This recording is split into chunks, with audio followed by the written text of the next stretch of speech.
உள்ளதால் தாழ்வான பகுதியில் வசிக்கும் மக்கள் அருகில் உள்ள மேடான பகுதிக்கு செல்லுமாறு கேட்டுக் கொள்ளப்படுகிறார்கள். படகுகளையும் கட்டுமரங்களையும் பாதுகாப்பான இடத்தில் கட்டி வைக்குமாறும் கேட்டுக் கொள்ளப்படுகிறது. தூத்துக்குடி துறைமுகத்தில் 3ஆம் எண் ரேடியோல சொன்னதை கேட்டீங்கல்ல? சீக்கிரம் கிளம்புங்க, பக்கத்துல இருக்கிற புயல் பாதுகாப்பு மையத்துக்கு போயிடுவோம் வாங்க. இருங்கப்பா, சூறாவளி வரும்போது முதல்ல என்னென்ன செய்யணும், எதெல்லாம் நாம செய்யக்கூடாதுன்னு உங்களுக்கு தெரியுமா? சிக்கு, உனக்கு தெரியும் தானே? அப்பவா நாம 2 பேரும் செஞ்சு காட்டுவோம்.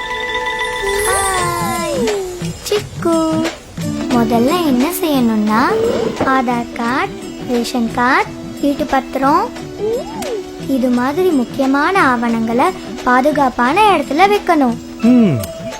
பீரோல வச்சிடுறேன். அதெல்லாம் குடிச்சிக்கு. பேட்டரி, டார்ச் லைட், ரேடியோ இது எல்லாத்தையும் அவசியம் நம்ம கூட எடுத்துக்கணும்.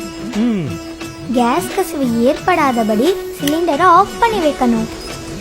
ஜன்னல் கதவு, வாசல் கதவுகளை டைட்டா மூடி வைக்கணும். எல்லாத்துக்கும் போய் சொல்லல.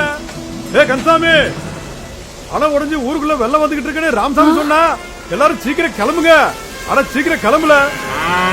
கேட்டீங்கல்ல, வெள்ளம் வரத்துக்குள்ள சீக்கிரம் நாம கிளம்புவோம் வாங்க. நில்லுங்கப்பா. என்னம்மா? அவசரப்படாதீங்க. முக்கியமா இந்த மாதிரி வதந்திகளை நம்பவே கூடாது. உண்மைனா அரசாங்கம் ரேடியோல அறிவிச்சிருப்பாங்கல்ல. தேவையான உணவு பொருட்கள், மருந்து மாத்திரை, குடிநீர் இது எல்லாத்தையும் எடுத்துக்கணும்.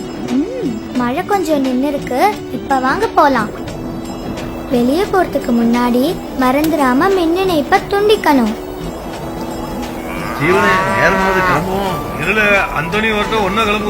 ஐயா, பழைய கட்டடத்துக்கிட்ட நிக்காதீங்க. அப்படியாமா?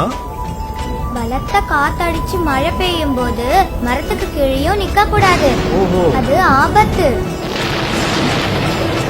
புயல் வரும்போது இப்படி மேல்தளத்துல இருக்க கூடாது, வேடிக்கையும் பார்க்க கூடாது. கீழே வாங்க. போலாம்.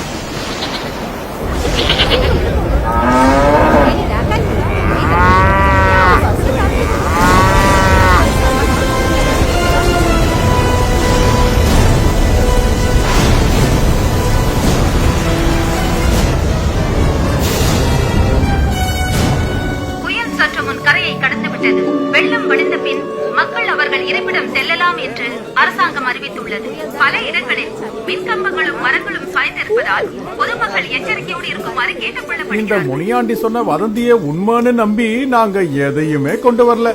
ஆனா நீங்க பரவாயில்ல, அரசாங்கம் சொன்ன அறிவுரைப்படி தேவையான எல்லாத்தையும் கொண்டு வந்துட்டீங்க. அரசாங்கம் சொல்றத கேட்டுடுவோம், ஆபத்துல இருந்து நம்மள காத்திடுவோம். பொதுநலன் கருதி வெளியிடுவோர் மாநில நிவாரண ஆணையர், வருவாய் நிர்வாகம், பேரிடர் மேலாண்மை மற்றும் பேரிடர் தணிக்கும் துறை, தமிழ்நாடு அரசு.